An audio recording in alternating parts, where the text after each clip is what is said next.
Today on Gamers Couch, The Bloody Inn. Bonjour, mesdames et messieurs. And this is as far as Louis Define can be channeled inside of me. you could fart like with the cabbages. Oh. That movie. Oh. Hello, welcome to the couch. You totally threw me off there. We are having a very special episode of Gamers Couch today because we're not shooting in the morning. Kids, this is juice. Juice, yeah, apple juice. Produced in France. I wouldn't call it apple juice, but grape juice? It's grape juice. It's grape juice because we are shooting super early in the week. It's actually cheers. Very dark outside, and we're shooting early because there's movies coming out like The Martian, and there's birthdays to be celebrated, so we don't have time to shoot the couch on the actual, like, usual day. Hold it. Yeah, so we're shooting early in the week. Like I already said, it's late in the evening, and that's why we have a wine. Also, the wine. A what? Grape juice. Oops. So, oh boy, this is gonna be funny. A lot of tipsy comments and probably a lot of bloopers. Anyways, if you're new to the series on this channel, we're not always like that. We're usually like that, but not as weird as today, it seems. We can be drunk without wine. Yes, true. So, my name is Sarah. I'm the artist behind Pinselgeschichten. This is my lovely sweetheart husband Daniel, and we're talking board games every Sunday. Obviously, also early in the week. We shoot the video earlier. So, today we're talking about The Bloody Inn, which happens to play in France as well. So, yay, awesome. We have a very French feeling. If you want to have it play in Germany, you could just say Die blutige Herberge.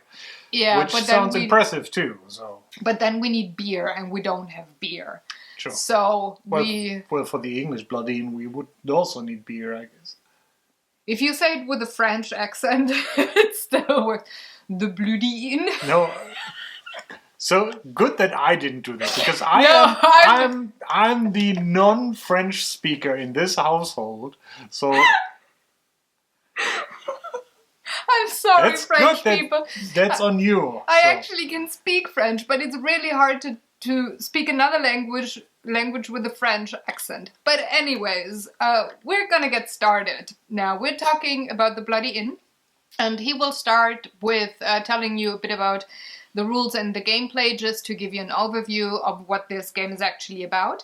Then we talk about what we liked or not liked about the game, and then we wrap up this video with funny stories and experiences, and I can tell you already, by then we will have a bit more alcohol or grape juice in our system, so that could actually be really funny stories. No. No? Okay, let's try. Let's get started. Rules and gameplay. Welcome to the small village of Ardèche. You're sick and tired of waiting on the wayside for travelers to, well, mug and enrich yourselves on their wealth, so you decide to open up a small inn and have the travelers come to you and, well, pay you rent, or maybe more.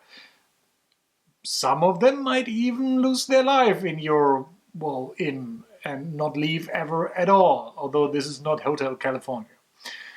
So, you and all the other players are part of the same family, although you're competing, you're greedy little bastards, as you have to be, I guess, in this kind of business, and you're in it for the money. So, here's the inn, which is rather small and easy to see, which pretty much just consists of 8 rooms, which may be a little bit difficult to see on camera here, but 8 rooms for at the top, 4 at the bottom. This is the money track that goes up to exactly 40 francs, and that is actually important. And the table where all our funny farmers will be sitting and drinking beer. And there I gave it away. This is a game of cards. Many cards. Really nice looking cards too. So, while playing, you will try to either recruit the help of the guests coming into the inn, acting as your accomplices, and also try to murder other guests for their money. Sometimes you want to have an accomplice stick around, well, not in terms of being dead, but in terms of helping you out, build a little outhouse and keep bodies for you there to hide. So a typical turn works like this. You, as the start player, get an action, and that could be either to, well, let me start out first. First, the guests arrive. So if you're the start player, you pick up guests from this stack and assign them to the rooms. One of these rooms will belong to you and be marked with a little key token of your color at first. If a guest manages to stay alive in that room and stay there all the time, you will get a franc at the end of the turn because, well, he has to pay for the room. But if he's dead, he's not paying. Also, if someone else recruits him away, he's also not paying. So that's bad news, I guess. There are other neutral rooms available, which are marked with these gray or white keys, which, well, gives nobody money, but still can have guests in there. So depending on how many players are playing, you have a different amount of guests coming into the room. You will pick up one guest after the other and just assign them to the rooms because you're the start player, you're the welcoming party, and you're the receptionist. The friendly face at the house opening up and saying, come in, definitely no murder happening here, and assign the people to their rooms. Now you get to take one action, and that action could either be to, well, recruit one of these fine people who just entered your house. And for that, each of these guys here, I'm trying to find some who are not having a 0 on top. So let's say these two guys, this one is a level 0 guy, so you don't actually have to play a card to recruit him. And this is a level 2 guy, meaning to recruit him, you have to play 2 cards from your hand, and you will always start with 2 farmers on hand. So you could just play them. They go to the table on the board, and now you have this guy as a card in your hand, and you can use him to recruit other people later on. You can just keep on recruiting people to get more powerful and have more options, and so on. Another option is to murder one of these guys, and same there.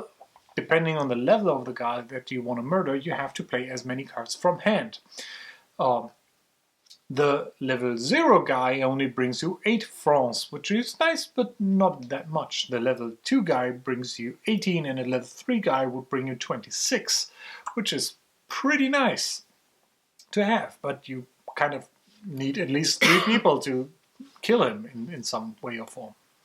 If you kill a guy, you turn him onto his dead side and put him in front of you, because now you have his body in front of you, and, well, you should get rid of him unless, or, well, before one of these gray police guys comes around. Because if he stays until the end of the turn and you still have a body in front of you, you have to pay for that body, and that costs 10 francs. That's pretty steep cost.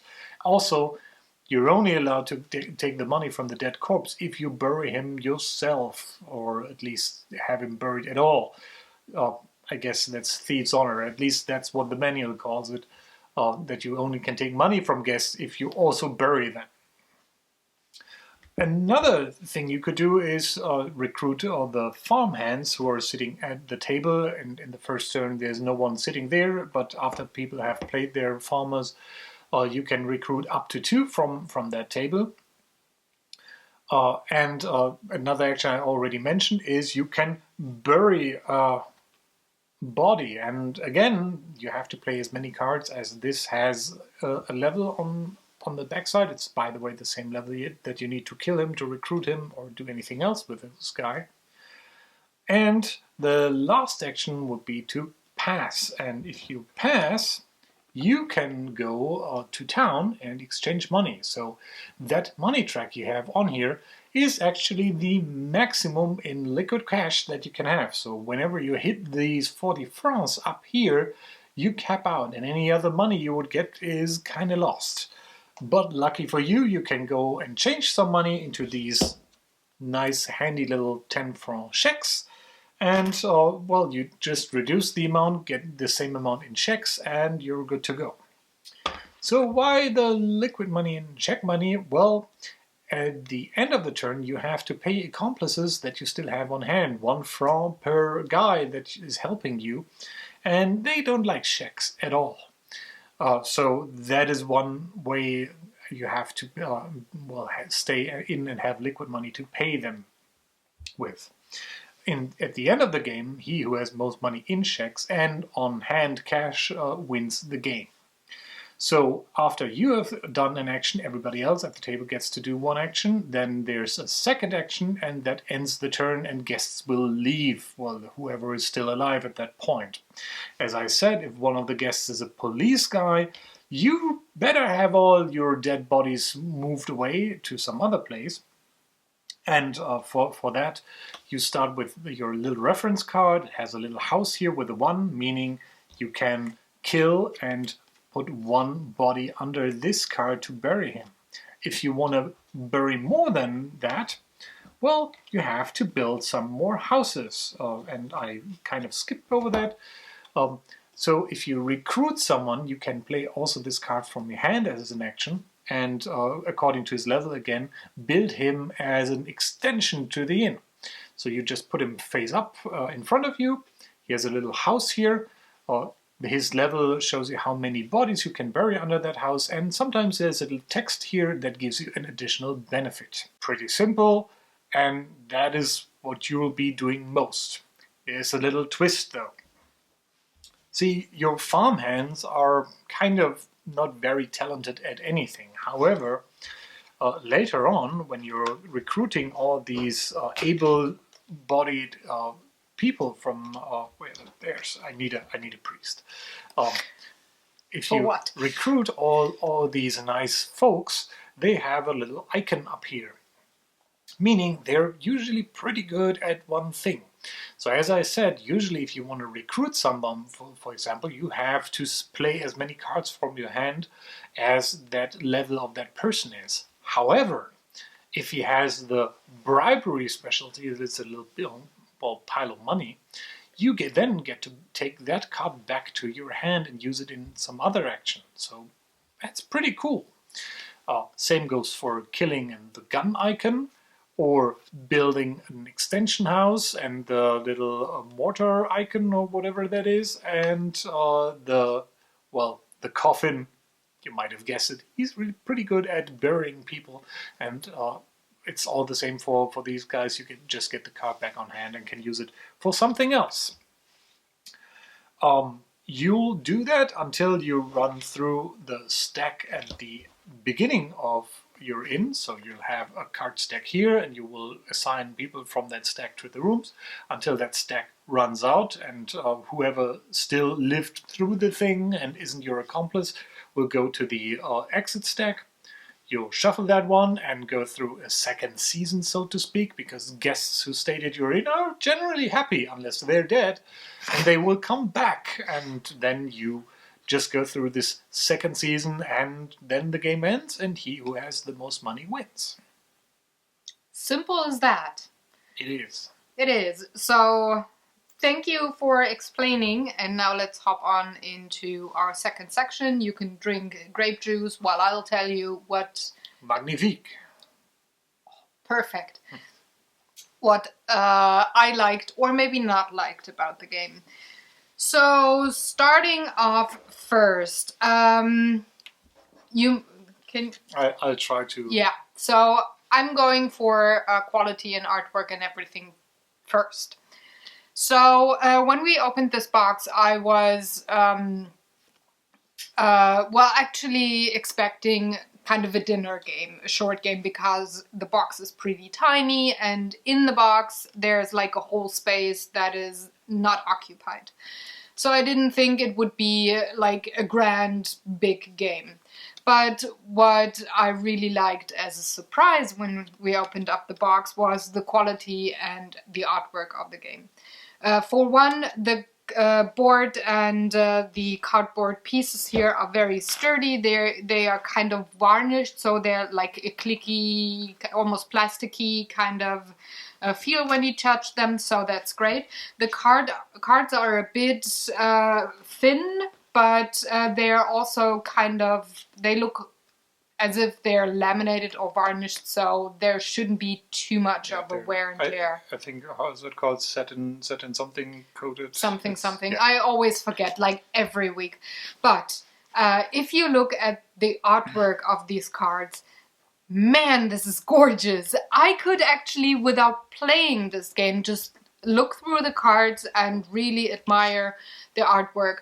And it's very, very well done. So this is like an Art Deco-ish style combined with the art style that artists used in the 50s, 60s, and 70s in Eastern Europe. So I'm talking about GDR, Russia, Poland, Czech Republic. I'm very, very familiar with this art style because we had it back home in like I don't know, train stations or theaters or even on houses and whatnot. So I was kind of reminded of that art style, it being put together with Art Deco elements, like very geometric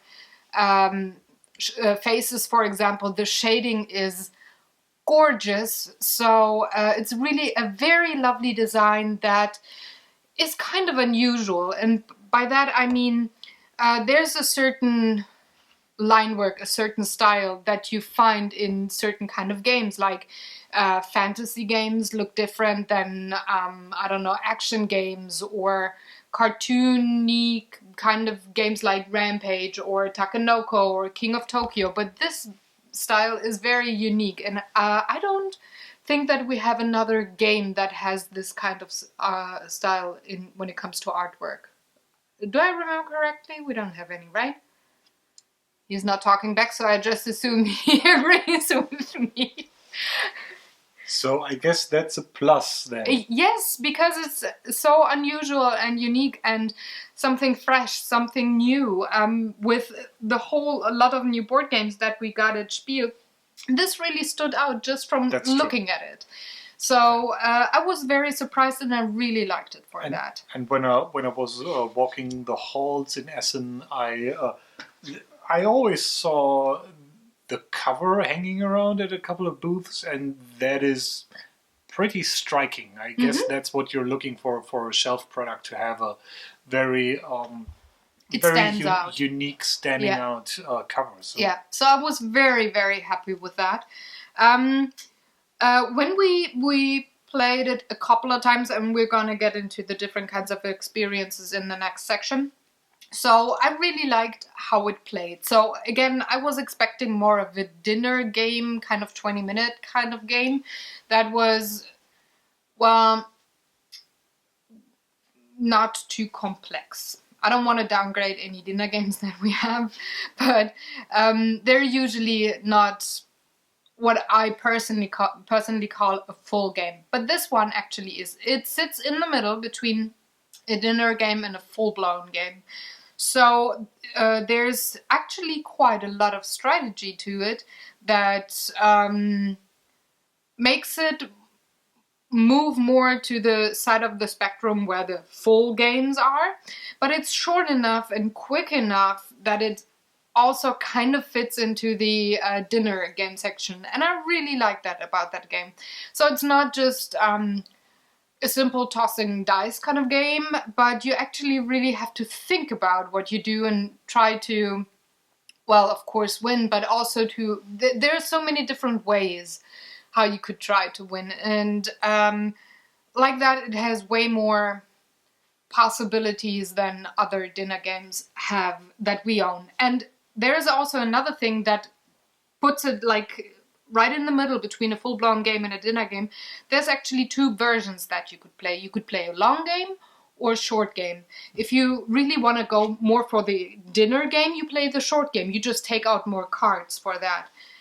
Depending on the number of your players. If you want to have it as a full-blown game, you play a long game. And it doesn't really change up the experience. It just prolongs the experience, I'd say. If you play a full-blown game, there's a tiny bit of more possibilities for you to win, or you can strategize more with a longer game. I have some thoughts on yes, but I'm just finishing up my sentence and then I'm actually done. So you can pretty much have it both ways, and I really like that about the game, and it's very well balanced in both versions, which is always great. So yeah, now you go and I drink wine, grape juice. I'll keep this short because someone just talked I'm in the chatty hour. 50 minutes about the art style. I really like the art style. As I said, it's standing out. It's very unique, charming, and I think if I had to describe it from the mood that it transports would be macabre. So it's the art style, the setting, and all that very much remind me of some of the more obscure French movies that are not horror or thriller per se, but macabre. Something like Delicatessen, or movies that with weird people, weird houses, or weird inns, weird characters, and this pretty much fits that right on top. In terms of gameplay, I kind of would disagree. I think the longer game is certainly the more strategic game, because you can not only anticipate and see what your opponents are doing, but still have enough time to react to their strategy by trying something entirely different. Yeah. Whereas with the short version, I think, to me, it feels like you choose a strategy and then you kind of commit to that, and you just hope to get away better. And if you try to shift that around, it's more difficult to be strategic with that. But I would agree, this is not a simple, I wouldn't also say it's not as a simple trick-taking game or something where you could just mindlessly play the cards and there's one optimal strategy each turn. I think the interesting part about this is that with every turn, so with every wave of guests, these 2 action cycles that you go through, you get a new set of guests and a new set of choices, and you don't know who will come up in the next kind of visit. You don't know, will there be a police guy? Can I go for the risk of keeping the bodies in front of me? Or should I bury them now because maybe there's someone I want to recruit coming up next? It also is small enough in scope that you still have enough attention to, or enough time to pay attention to what all the other players at the table are doing and probably interfere with their plans. Specifically, there are some cards in here that give you bonus points or extra credits for meeting certain conditions or having certain things happen at the end of the game. And you can kind of mess around with that. And same with what I didn't say in the beginning. If you bury a body, you don't necessarily have to do that on your own turf or in one of your own extensions. So you can bury bodies under other players' extension, kind of take away the space, although you have to share the money then, because, well, Thieves' Honor, you have to kind of split the loot at that point. That makes it very strategic in terms of how many open spaces do we actually have? Can someone be murdered? How long will we go on? When does the next policeman come up? Are there that many policemen in here? The fact that you will always remove some of the cards of the stack, even if you're playing a long game with a full player count of 4, you still have 6 cards out of the deck, and that could be the police guys. Well, I think there's a bit more of the police guys in there, but then you suddenly don't care that much about the bodies anymore, and you can just go on slaughtering through whatever you do.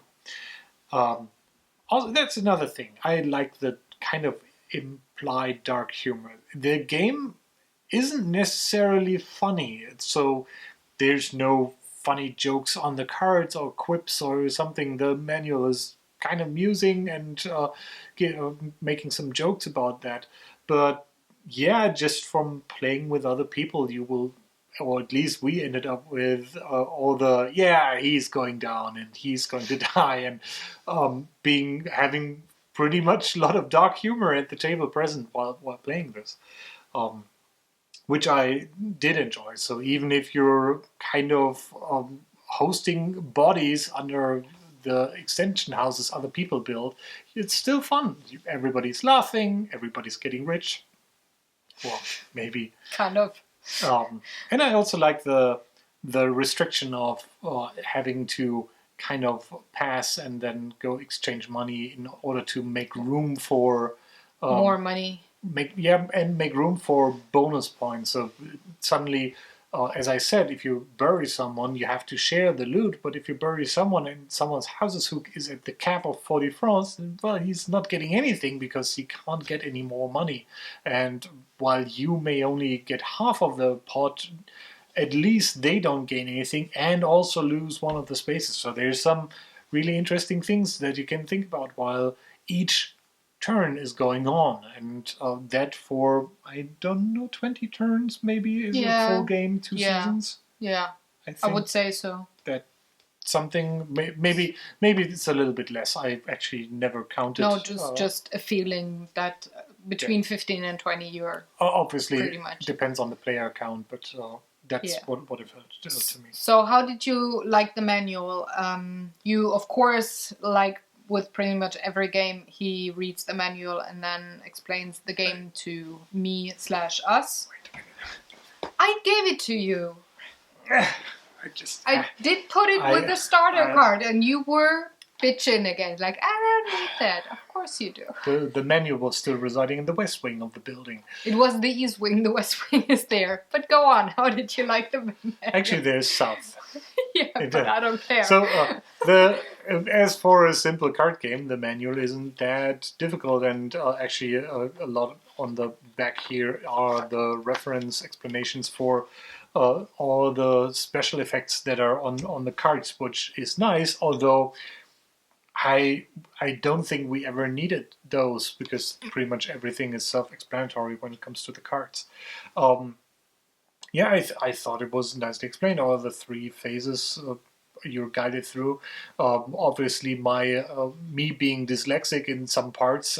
Leave that for the experiences, please. Skip over some crucial rules. Well, it's not that crucial, but something where we kind of prolong the game more than unnecessarily. We wanted to. Yeah. Well, we're going to talk about that in the next section. No, I was just curious how the manual went. The manual is nice, and some other thing I like is that's partially referring to the manual, that you have these little reference cards, but they're still part of the game because they come with your first house to bury someone beneath them. So they're not just this foreign object that kind of belongs to the game but is not involved in the game. I like that they made this part of the gameplay itself. Yeah. And available. Yep. Yeah. All right, so let's rate. How do you rate? Well, I would say 3 dead men on on a horse. That was on a dead man's chest. I say magnifique. That's, as I said earlier. That's I always love when he actually tries to speak a language he doesn't speak. Yes, like and German. If you make an effort. Wunderbar. Yes, that too. So on my personal scale from 1 to awesome, it's a goddamn awesome. So it's a very lovely game. It's a religious awesome. Yes, because I do have a monk somewhere in the deck, so that makes it religious. No, it's a really lovely game. Sweet to look at, very funny to play, and it's very quick and easy and simply just lovely. Which leads us into the last section. But see what happened. Yeah, you have to wait after the video. Okay. Before you're thinking the wrong things, this is still the first glass. Yes, don't worry. But So it's not like she had 2 bottles already in no. No. Review. My opinion. Video YouTube. La Paloma opinion. No. Let's go on with funny stories and experiences. Now, we played this game 5 times now. 2 of the games we played with more than 2 players, and only the last game, which was just before we started shooting this video, we played with the actually correct rules. So all our opinions are invalid, obviously. Well, no, not necessarily. No. But yeah, playing yesterday, a friend of ours actually mentioned this to us because we've been playing this that in your action phase. You can either bribe one guest that got into the house, or bribe one farmer.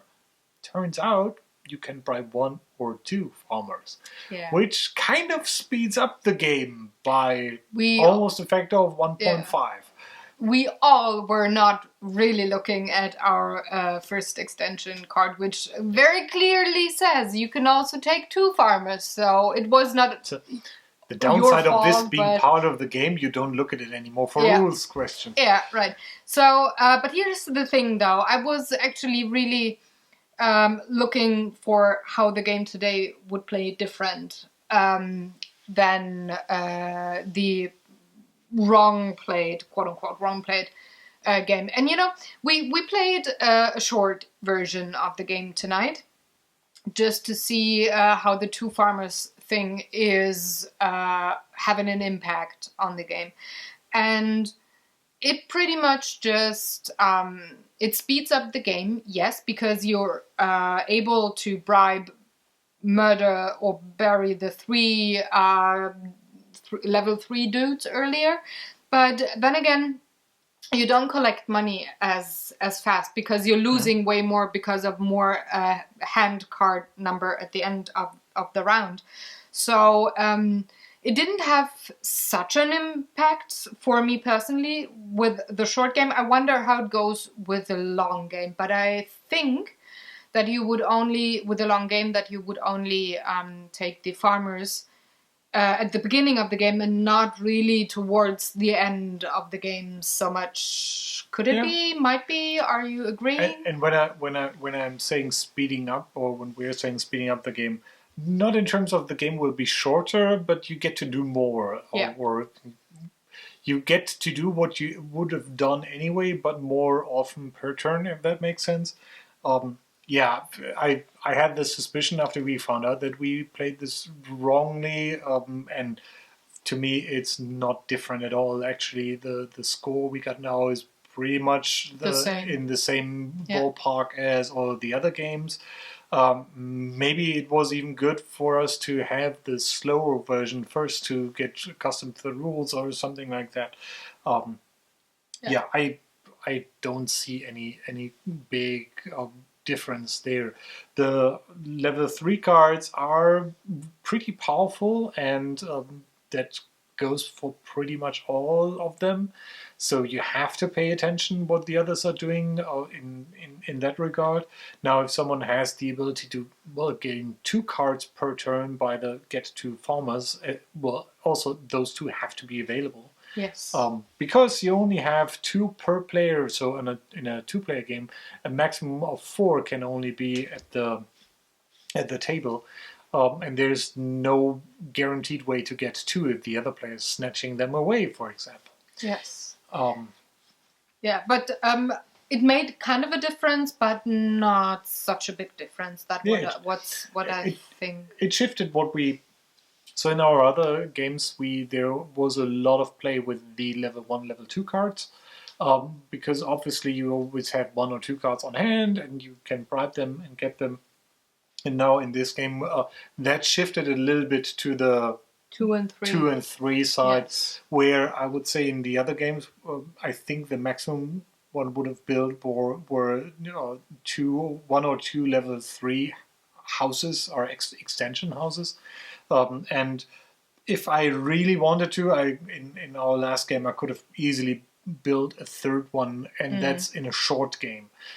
So yeah, there's more opportunities to build stuff and probably a better or more ways to gain money at the end of the game. But as you said, with the cap being at 40, and also, I mean, this game gets accelerated for all parties, so it's not only a benefit for one player. You have to go for money laundering twice. Yeah. Usually I had to go once, maybe twice, but this time I had to go twice, almost 3 times for money laundering.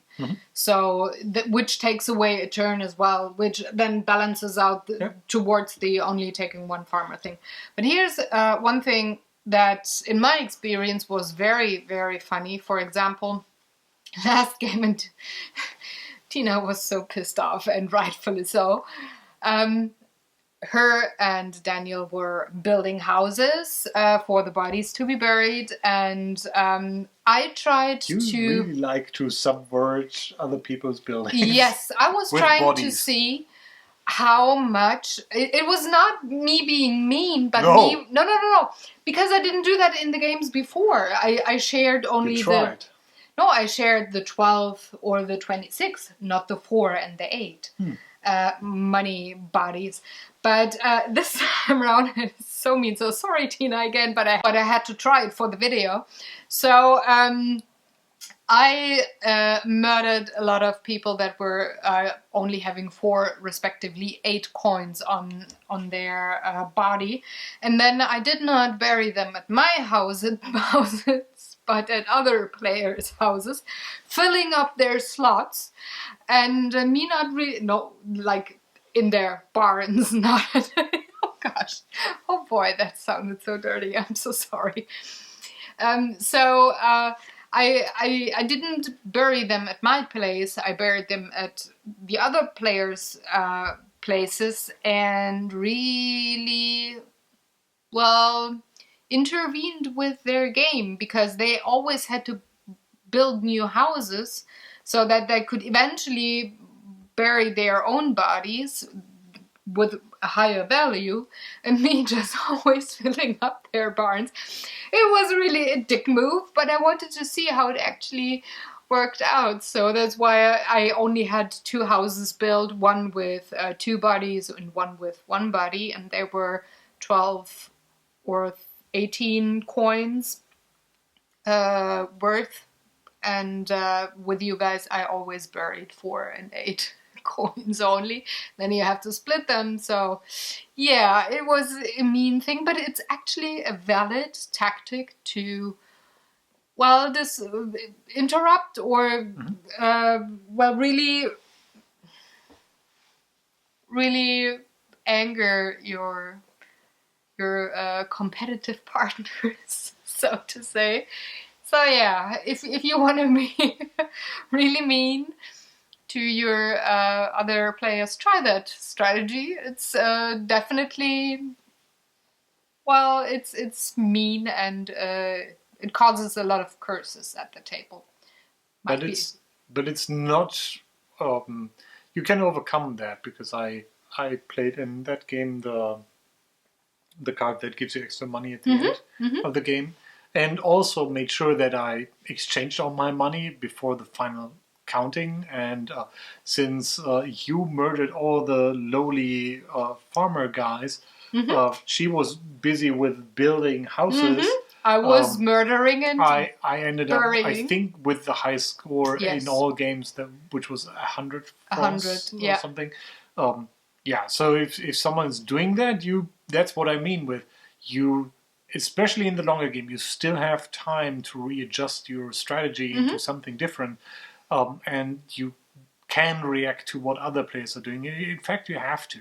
Yes. In another game that we played, I won by just 1 franc, Yes. which was pretty amazing. And it literally came down to a friend looking at this and trying to figure out there was no way how he could have done that and prevent me from having 1 franc more than him. Yeah. Which was awesome, because that made me look really smart, although we just had no chance. I didn't pay attention, and I just then found out that, I won.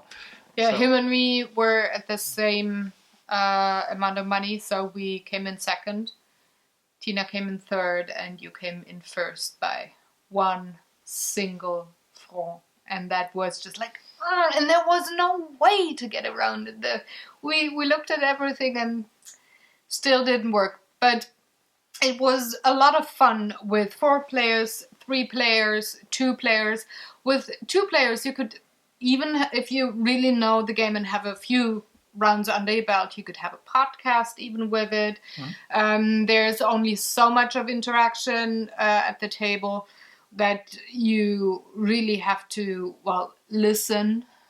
So you can easily have a podcast or, I don't know, a movie, music, whatever, chatting with it. So it's really, really just a lovely game. Yeah. So thanks for bringing it. I can highly recommend this. Mm-hmm. Or maybe, especially if you have friends who are not into that really deep gameplay heavy Euro game or something, this is pretty easy to pick up.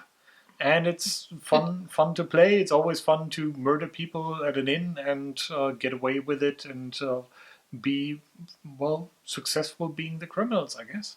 Yeah, and it's way more strategic than it looks, so it doesn't scare people away that are more on the casual gamer side. Yeah, I mean, so it's really lovely. What does it say? Age and player numbers. It says 14 plus. And it's 1 to 4 players. Yeah. So you can even... You could even play this solo. It comes with a little chart on how well you're doing. I mean... Apprenticeship for murderers. None of us is playing solo board games a lot. No. That much. So that's not really super interesting. And I don't know if this would fit whatever someone would see in a solitaire game. I can see games like the Lord of the Rings card game, which are a bit more involved and maybe a bit more puzzly. I wouldn't know if this is complicated enough to be interesting as a solo game. But with other players at the table, it is certainly a lot of fun. A lot of fun, yeah. Yes. So, yeah. Let's wrap up. Yeah.